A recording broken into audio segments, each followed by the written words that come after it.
If you track the time that you spend on doing certain activities, you will also be able to track and to better identify the areas that you lack. Today's video, I wanted to discuss on whether you should or should not time your language learning. I think when people are thinking about timing, they don't really understand what I am referring to. I'll give an example and a very concrete case. A lot of people, when they're learning a language, they are saying, oh, I've been learning a language for a very long time, but I have not improved or I cannot speak it fluently. And usually they talk about like numbers of years that they've been studying. I've been studying for 4 years, I can't speak. And if you're in the refold community, or if you know a little bit how the immersion input works, you know that there is a big impact on how much actually hours you put in, and even minutes, I would say.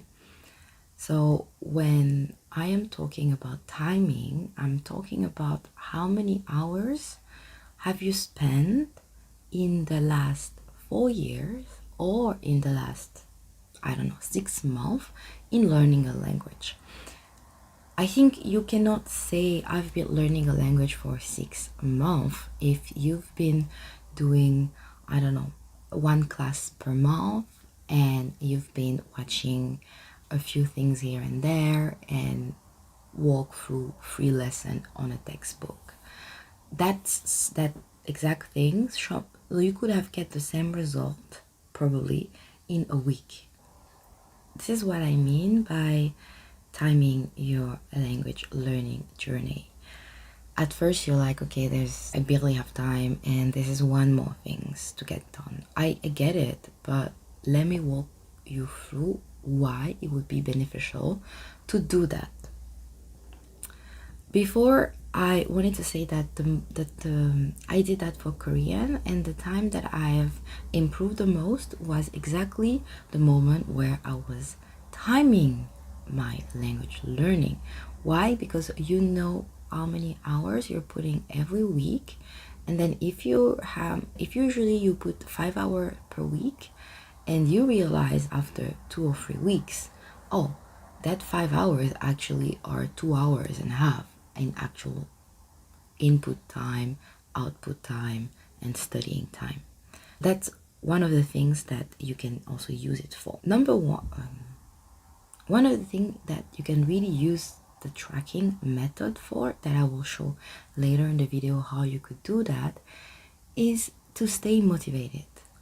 I think if you are really practicing the timing method, and if you are constantly tracking, don't have to be extremely strict, but if you do that every week, after two months, maybe even before, you will have the data.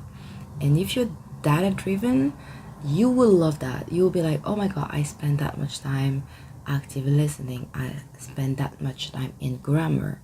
And you will also see the result. You will see the more input you put and it's traceable, the more output you will get, like the more result you will get. Another thing that is really valuable for me is if you track the time that you spend on doing certain activities, you will also be able to track and to better identify the areas that you lack. Let me give you an example. If you lack in, Spanish vocabulary, and most of your studies are targeted towards grammar, after 2 weeks you will realize, okay, actually how many of those hours that I dedicated to learning Spanish that I've dedicated to learn new words. If you do active listening, you will definitely catch up words, but you might want to add to your weekly plan, monthly plan, really dedicated target each week you want to focus on vocabulary. So that's really linked to another point, that is, if you have identified the place that you would like to increase, you can also identify the areas and the skills that this gonna help you. if you're learning Korean and you realize you have hard time understanding normal paced Korean, and maybe you've been doing mainly listening in textbooks, then you can shift a little bit your listening time, because you've been tracking it, you've been doing active listening, but then it doesn't show your result. So you're also able to use other resources to better use that time. Obviously, some people will tell me, okay, there's a lot of issues with that. One of the main issue is that it's adding one more task to their long list of things to do, and it can be tedious, I understand, but I will show you how to make it frictionless, right? That's what we want. We want not to add things just for the sake of adding it, for the sake of having information. We want to make it part of the whole process. Some other people are like, oh yeah, I always have to have the information available if I want to track. I will also show you different ways that you can track at any time other than just in your head, because you can always do that in your head. What I recommend is that I will give you a few examples, and based on those examples, you will pick what you like. What I've done before is that I've used that app. I believe that app is mainly used for people that do freelancing or that needs to have billable hours. So they will put the app and which customer they're working with. The app is called Toggle. I will insert icon of the app. I will also do a video on how you can track your hours of learning using this if some people really want to use that app. I think this app is really great because you can use it on the desktop or you can use it on your phone, and most of the time you'll have either one of those two. Another option that you can do is using a general note-taking app. You can use Notion, you can use your Google Docs, you can use a spreadsheet, and then you would have some tags or a drop down, and you would just put every day or every week. Another things that you can do, and that's like really the simple version, is that every time you finish an activity, you have maybe the most basic would be to have a notepad open on your phone or a physical notepad, and you have a few categories like listening, reading, grammar, and vocab. And then for, let's say, depending on how is your session usually, but every half an hour it's a bar, every hour is a cross.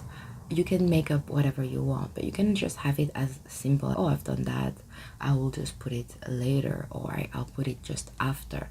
I would even say if you stick to your plan, if you're gonna study today in the morning, okay, today I'm gonna study that, before you do the task, you can already put it in, right? If you usually stick to the plan. I usually don't stick to the plan. I might get carried away. That's just how I work. But that's just one great way for you to track your progress. So if you track your progress correctly, you will have enough data to understand, okay, how much hours you're actually putting in the learning. And with that, you will be able to make your goal. I think it's important to have goal in language learning.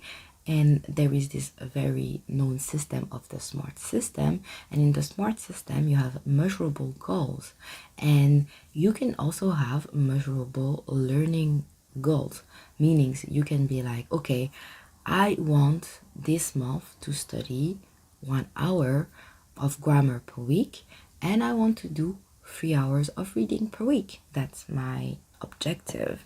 So you don't have to have a result objective.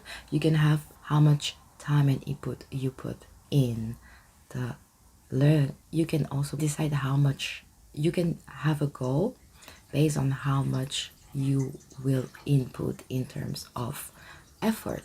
So that's for today's. I hope that will help you. I hope you will give it a try.